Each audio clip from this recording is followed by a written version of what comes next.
Hello friends, myself Charan Thakur. Today we will standard 9th English medium subject science. So in this lecture we have to discuss about paper style of second exam. So first of all section A कल हमने किया था कि chapter number 1 to 4 and 8 to 11 ये जो है वो section A में आपको प्रिपेयर करना है. उसके बाद सेक्शन बी में सी और डी इस तरीके से आपको सेक्शन है. सेक्शन ए जो 1 मार्क्स का है, बी यहाँ पे 2 मार्क्स का है, यानी कि ईच क्वेश्चन 2 मार्क्स है. सेक्शन सी में ईच क्वेश्चन के 3 मार्क्स है और सेक्शन डी में each question 4 marks. Chapter number 1 में आपको पहले तो बात करेंगे हम सेक्शन डी की. तो चैप्टर नंबर 1 में आपको टोटल टाइप है इसकी मैटर की. तो फर्स्ट जो टाइप है सॉलिड, लिक्विड एंड गैसियस. सो तीनों टाइप के प्रॉपर्टी जो है वो सॉलिड के कुछ प्रॉपर्टी होगी, लिक्विड के कुछ स्टेटमेंट होंगे जैसे कि फ्लूइड सब्सटेंस है, उसका जो शेप है वो फिक्स नहीं है, वॉल्यूम उसका फिक्स है. उसी तरीके से सॉलिड है तो उसका शेप एंड वॉल्यूम दोनों फिक्स है. गैसियस में ऐसा कुछ स्टेटमेंट आएगा. फ्लूइड सब्सटेंस है, ये कॉम्प्रेसिबल यानी कि रिजिड, कॉम्प्रेसिबल नहीं है सॉलिड यानी कि रिजिड सब्सटेंस है. तो ऐसे कुछ पॉइंट है वो आपको प्रॉपर्टीज़ में प्रिपेयर करने हैं. उसके बाद चैप्टर नंबर 4 की बात करेंगे तो उसमें रुथरफोर्ड का एक मॉडल है और बोहर का एटॉमिक मॉडल है. तो उसमें आपको ये 2 क्वेश्चन प्रिपेयर करने हैं. Bohr's atomic model, Bohr's atomic model. Bohr's atomic model में जैसे कि ये सेंटर, ये उसका न्यूक्लियस समझ लो, ये उसकी फर्स्ट ऑर्बिट, यहाँ पे सेकंड ऑर्बिट.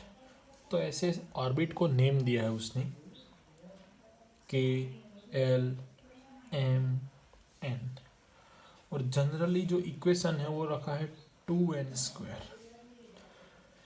एन यानी कि नंबर ऑफ ऑर्बिट. तो एन की जगह पे नंबर ऑफ ऑर्बिट, एन की वैल्यू आपको रख देनी है एन की जगह पे. जैसे कि हमने फर्स्ट ऑर्बिट के नेम दिया है उसका के, सेकंड में एल, थर्ड में एम, के, एल, एम, एन, ऐसे सभी नेम दिए हैं. तो कितने इलेक्ट्रॉन रह सकते हैं? तो के यानी कि first cell, so n equal to 1 यानी कि के. तो एन की जगह पे 1 लिखेंगे तो 1 का स्क्वायर 1 होगा इंटू 2 यानी कि 2. तो के जो ऑर्बिट है उसमें कितने इलेक्ट्रॉन रहेंगे? तो 2 इलेक्ट्रॉन मैक्सिमम रहेंगे. उसी तरीके से सेकंड है एल. एल यानी कि एन इक्वल टू 2, 2 का स्क्वायर 4, 4 इंटू 2 यानी कि 8. तो total number of electron is 8. तो ये बोहर्स एटॉमिक मॉडल में आपको ये प्रिपेयर करना है. Next section C. Section C में चैप्टर नंबर 10. सो ये हमने यहाँ पे chapter number 1 and chapter number 4 के बारे में डिस्कस किया सेक्शन डी. अब सेक्शन सी में आपको 2 चैप्टर लर्न करने हैं, chapter number 10 and chapter number 8. So chapter number 10 में फर्स्ट ऑफ ऑल जो आपका लॉ है यूनिवर्सल ग्रेविटेशनल लॉ, यानी कि जो फोर्स है वो 2 टाइप्स के होंगे. Force is proportional to m1 and m2, यानी कि 2 सब्सटेंस है, first substance and second substance. So दोनों के सेंटर है, इन दोनों के बीच का जो डिस्टेंस है उसको आप r से इंडिकेट कर सकते हो या तो फिर d लिख सकते हो. Both are valid. So 2 substance having mass 1 m1 and mass 2 m2.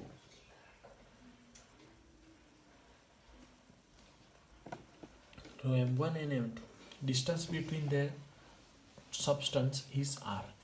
So force is directly proportional to their mass and inversely square proportional to their distance. तो ये आपको एक रिलेशन रिमेंबर रखना है। जो फोर्स होगा वो दोनों के मास से सेम प्रोपोर्शन में होगा एंड जो डिस्टेंस है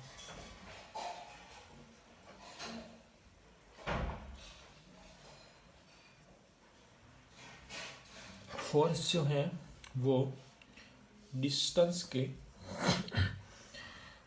इनवर्सली स्क्वायर के प्रोपोर्शनल के रिलेशन में होगा। तो इस तरीके से आप स्टेप बाय स्टेप प्रूव करते जाओगे। तो ये जो कांस्टेंट है, अगर हमें कांस्टेंट रिमूव करना है तो इक्वल एंड वन कांस्टेंट, तो capital G is a universal gravitational constant, ये अप्लाई करना है तो आपको लास्ट में ऐसा इक्वेशन मिलेगा m1 m2 divide by are square. उसके बाद आप कैपिटल जी को सब्जेक्ट बनाओगे तो आपको एक इक्वेशन मिलेगा। तो ऐसा करके आपको एक इक्वेशन फाइंड करना है और इक्वेशन फाइंड करने के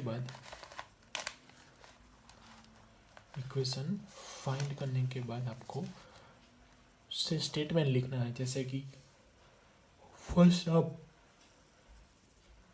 लॉ का स्टेटमेंट लिखोगे, उसके बाद इक्वेशन प्रूव करोगे और इक्वेशन प्रूव हो जाएगा। उसके बाद आपको उसका यूनिट लिखना है एंड कौन से साइंटिस्ट ने जी की वैल्यू फाइंड की थी। तो आपको रिमेंबर रखना है हेनरी कैवेंडिश नाम के साइंटिस्ट थे, उन्होंने जी की वैल्यू फाइंड की थी। तो जी की वैल्यू कितनी है वो लिखनी है, आपको यूनिट लिखना है। जैसे कि वैल्यू 6.67 इंटू 10⁻², तो ये वैल्यू आती है आपकी, वो लिखना है। तो ये सारी बातें आपको डिस्कस करनी है चैप्टर नंबर 10 में, इम्पोर्टेंट क्वेश्चन है।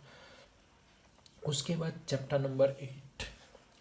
चैप्टर नंबर 8 में बेसिकली जो आपको प्रिपेयर करना होगा वो 3 लॉज ऑफ न्यूटन्स के क्या स्टेटमेंट। ये जो चैप्टर नंबर 8 है आपको चैप्टर नंबर 2 में सेक्शन बी में 2 मार्क्स में भी पूछा गया है, तो वहाँ पे आपका यूजफुल होगा। तो स्टेटमेंट यानी कि क्या, तो ओनली लॉस, जैसे फर्स्ट लॉ है तो ऑब्जेक्ट कभी भी रेस्ट कंडीशन में होगा तो रेस्ट में रहेगा, मोशन में होगा तो मोशन में रहेगा जब तक उस पर बाहर से फोर्स नहीं लगेगा। तो ऐसे स्टेटमेंट है वो स्टेटमेंट आपको प्रिपेयर करने हैं। उसके बाद 3 इक्वेशन है। First equation a is equal to v minus u divide by t, s is equal to u t plus 1/2 at square and 2as v square minus u square. तो friends आपके पास first equation, second equation और ये 3 equation, ये तीनों equation में से example में जो आपको पूछा जाएगा एग्जाम्पल वो पढ़ना है। तीनों में से कौन सा इक्वेशन सूटेबल है वो आपको ढूंढना है और वो अप्लाई करना है। जैसे कि मैं एक डिफरेंस बता देता हूँ। फ्रेंड्स आप सेकंड एंड थर्ड इक्वेशन देखते हो तो अगर एग्जाम में आपको 2as is equal to v square minus u square, 2as is equal to v square minus u square, तो वहां पे आपको t की वैल्यू दिखाई नहीं देगी। और उसी इक्वेशन में s is equal to u t plus 1/2 at square, यानी कि आपके पास टाइम्स देखना है, टाइम की वैल्यू सम में दी गई है तो आप दोनों में से किसी भी एक इक्वेशन का यूज कर सकते हैं। मगर आपके पास टाइम दिया नहीं गया है और आपको फाइंड करना है s यानी कि distance,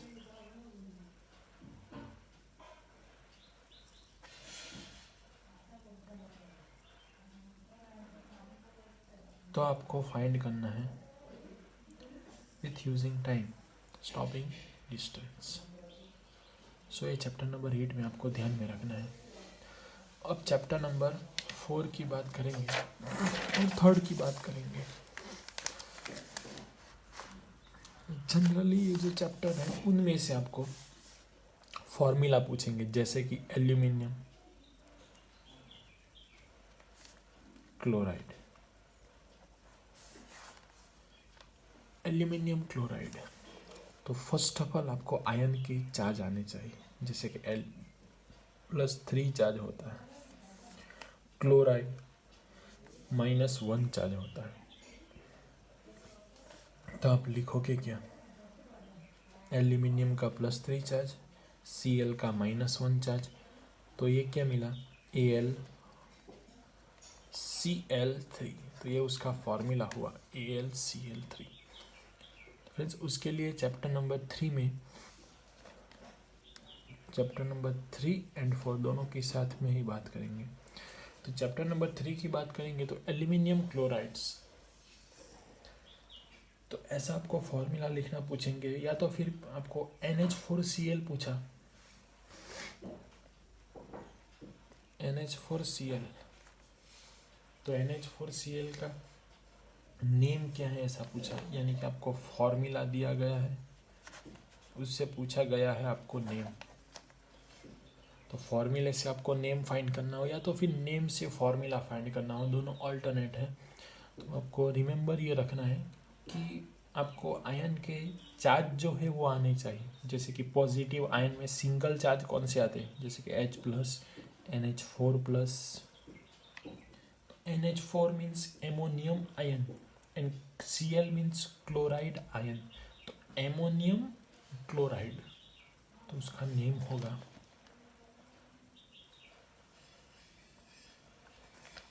ammonium chloride.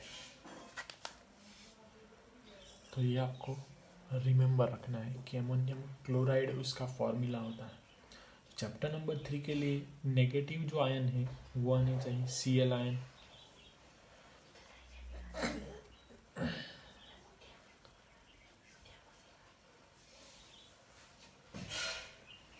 Ammonium chloride, positive ion negative ion को कनेक्ट करो। उसके बाद जो आता है वो poly atomic ion, poly atomic ion. So poly atomic ion means क्या, तो कंबाइन फॉर्म में होंगे, जैसे कि कार्बोनेट CO3-2, PO4-2, SO4-2, या तो फिर 2-। तो ऐसे जो कंबाइन फॉर्म में है वो पॉली एटॉमिक आयन कहलाएंगे।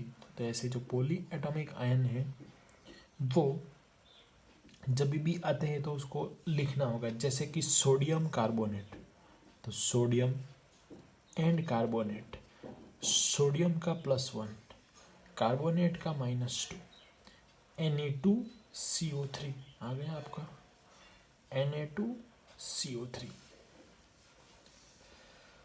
ये पॉलीएटॉमिक आयन। उसके बाद एल्यूमिनियम सल्फेट, एल्यूमिनियम सल्फेट, तो aluminium and sulphate, aluminium is +3, sulphate -2, तो ये क्या मिला आपको, Al2SO4 3।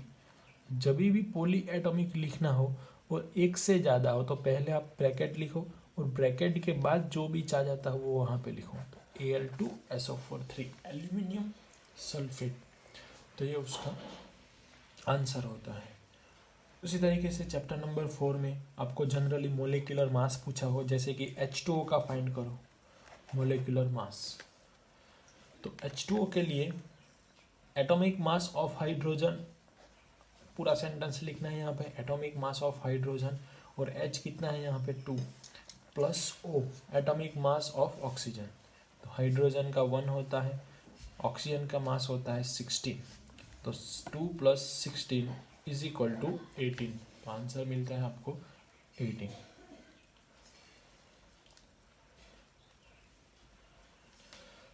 Atomic mass unit AMU, but generally उसको अब U कहते हैं, तो इसलिए H2O का एटॉमिक मास हुआ 18U। इस तरीके से आप सारे एलिमेंट का एटॉमिक मास फाइंड कर सकते हैं। तो ये चैप्टर नंबर 3 में आपको, and chapter number 4 atomic mass का कॉन्सेप्ट, एटॉमिक नंबर का कॉन्सेप्ट और एटॉमिक मास आपको प्रिपेयर करने हैं। जैसे कि सोडियम का एटॉमिक मास होगा, सोडियम का जो एटॉमिक नंबर है वो 11, एटॉमिक मास होगा 23, क्लोरीन का एटॉमिक नंबर होगा 17, एटॉमिक मास होगा 35.5। तो ऐसे जो एलिमेंट है उसके आपको कार्बन का 6 एटॉमिक नंबर, एटॉमिक मास होगा 12, ऑक्सीजन का एटॉमिक नंबर 8, एटॉमिक मास होगा, ऑक्सीजन का 16 यहाँ पे हमने लिखा है। तो ये आपको प्रिपेयर करना है एग्जाम के लिए। Thank you friends.